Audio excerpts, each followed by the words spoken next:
आज हम चर्चा करने जा रहे हैं एक प्रचलित प्रसिद्ध पौधे की जिसका नाम है ब्राह्मी। इसके जो पत्ते हैं वे कुछ मेंढक के जैसे दिखाई देते हैं, इसलिए भी इसका नाम मंडूकपर्णी रखा गया है।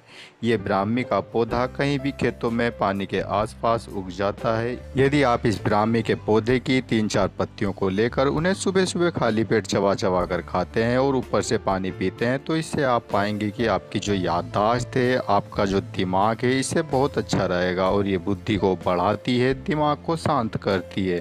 इसके अलावा जिनको भूलने की बीमारी है, जिनका मन एक जगह पर नहीं लगता है, एकाग्रता की कमी है, उसके लिए आपको इस ब्राह्मी के 5 से 6 पत्तों को सुबह खाली पेट चबाकर 1 गिलास पानी पी लेना है। ये ठंडी प्रकृति की होती है। यदि ठंड का मौसम है तो आप इस ब्राह्मी के पौधे में 2 से 3 काली मिर्च डाल कर लेते हैं तो इससे आपकी याददाश्त और बुद्धि बहुत अच्छी होगी। और यदि आप घर पर ही ब्रेन टॉनिक बनाकर रखना चाहते हैं तो उसके लिए आप इस ब्राह्मी के पौधे को जड़ सहित उखाड़ लें और अच्छे से उसे धो लें, धोकर साफ कर लें, फिर उसे छाया में सुखा लें और सूखने पर उसका पाउडर बना लें। इस पाउडर को 250 ग्राम लेकर उसमें 250 ग्राम बादाम और 20 ग्राम काली मिर्च और 500 ग्राम मिश्री मिलाकर इसे सुबह शाम 1-1 चम्मच की मात्रा में सेवन करें। इसे बच्चे भी सेवन कर सकते हैं, बच्चों को कम मात्रा में देना है। इससे आपकी याददाश्त ठीक होगी, बुद्धि ठीक होगी और भूलने की जो बीमारी है वह जड़ से ख़त्म हो जाएगी। इसके अलावा जिनको दौरे पड़ते हैं, मिर्गी के दौरे पड़ते हैं, जिन्हें उन्माद हिस्टीरिया की परेशानी है और जो मंद बुद्धि के बच्चे हैं या जिनको मूर्छा बेहोशी आती है, इस तरह की जितनी भी बीमारियां हैं उन सब बीमारियों में ये बहुत ही कारगर है, बहुत अच्छी है। उसके लिए आप ब्राह्मी को लाकर अच्छी तरह से धोकर छाया में सुखा लें और उसका पाउडर बना लें, उसका सेवन कर सकते हैं। या फिर आपको ताज़ी मिले तो 4 से 6 पत्तियों को रोज़ सुबह तोड़कर खा सकते हैं। इससे जो उन्माद की जो दौरे पड़ते हैं, जो परेशानियां हैं, वे सभी दूर हो जाएंगी। इसके अलावा जिनके बाल सफ़ेद हो रहे हैं, बाल झड़ रहे हैं, उसके लिए ब्राह्मी के पत्तों का रस निकाल कर बालों की जड़ों में लगाते हैं तो इससे आपके बाल मजबूत होंगे, बाल सफ़ेद नहीं होंगे। या फिर ब्राह्मी और भृंगराज का पाउडर बनाकर 1-1 चम्मच की मात्रा में सुबह शाम लेते हैं तो इससे आपके बाल मजबूत होंगे, दिमाग भी शांत होगा।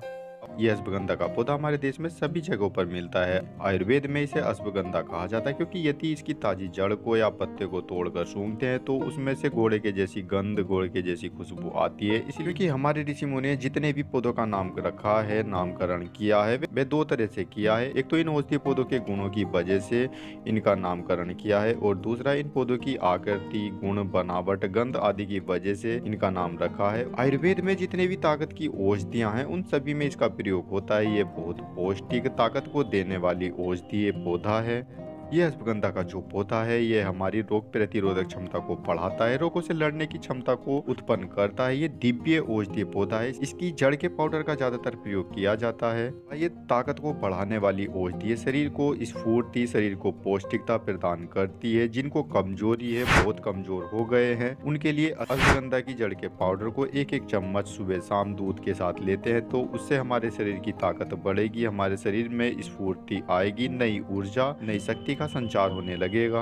हमारे शरीर में चाहे किसी भी तरह से कमजोरी आ गई है, चाहे धातु रोग की वजह से आ गई है, चाहे वे शुगर की वजह से आ गई हो, चाहे या किसी भी अन्य कारणों से हमारे शरीर में कमजोरी आ गई है, उन सभी कमजोरियों के लिए ये बहुत ही अद्भुत औषधि है। सभी प्रकार की कमजोरियों में ये बहुत अच्छा काम करता है। ये जिनको किसी भी कारण से कमर में दर्द है या कहीं अन्य जगह पर भी दर्द है, उसके लिए यदि आप अश्वगंधा के पाउडर का सेवन करते हैं सुबह शाम दूध के साथ तो इससे जो आपकी कमर का दर्द है या जो कहीं भी अन्य शरीर में कहीं भी दर्द है वह सभी ठीक हो जाता है। इसके अलावा जो बच्चे बहुत दुबले पतले हैं, कमजोर हैं, किसी भी तरह से कमजोर है, उन्हें भी अश्वगंधा का सेवन कराएं। और जो छोटा बच्चा है जो अन्न भी नहीं खाता है उसके लिए भी अश्वगंधा की जड़ के चूर्ण को शहद में घिसकर चटा देते हैं तो चटाने मात्र से उस बच्चे की जो कमजोरी है वे दूर हो जाती है और जो पसलियां चल रही हैं वे चलनी बंद हो जाती हैं और इससे बच्चे को ताकत भी मिलती है। इसके अलावा जो पुरुष नपुंसक हैं, ताकत की कमी है, वे अश्वगंधा, शतावर, सफेद मूसली और कोंच के बीज, इन चारों को बराबर मात्रा में लेकर इनकी चूर्ण बना लें और इस चूर्ण को 2-3 ग्राम की मात्रा में सुबह को और शाम को दूध के साथ सेवन करते हैं तो जो नपुंसकता है वे खत्म हो जाती है और शुक्राणु बढ़ने लगेंगे, शरीर को ताकत मिलने लगती है। हमारा उद्देश्य इन औषधीय पौधों के गुणों को लोगों तक, जन जन तक पहुंचाना है जिससे हमारा देश स्वस्थ हो आज हम बात करने वाले हैं एक ऐसे पौधे के बारे में जिसका दिमाग से जुड़ी सभी प्रकार की परेशानियों में प्रयोग किया जाता है। इस औषधीय पौधे का नाम है शंखपुष्पी। अब बात करते हैं शंखपुष्पी की पहचान की। यह सूखे स्थानों पर, पथरीली जमीन पर, सड़क के किनारों पर आपको आसानी से मिल जाएगी। जमीन से चिपटी हुई सी दिख जाएगी। इन सफेद रंग के फूलों से आप इसे आसानी से पहचान सकते हैं और इसे सुबह के समय ढूंढना थोड़ा आसान होता है क्योंकि सुबह के समय इसके फूल खिलते हैं। ये इसकी पत्तियों में बारीक बारीक सफेद रंग के रोए होते हैं और इसकी पत्तियां छोटी छोटी होती हैं। इस तरह की पत्तियां और फूलों से आप इसे बड़ी आसानी से पहचान सकते हैं। शंखपुष्पी के पत्ते, फूल, तना, जड़ आदि सभी भागों का औषधीय रूप से प्रयोग किया जाता है। अब हम बात करते हैं शंखपुष्पी के फायदे के बारे में।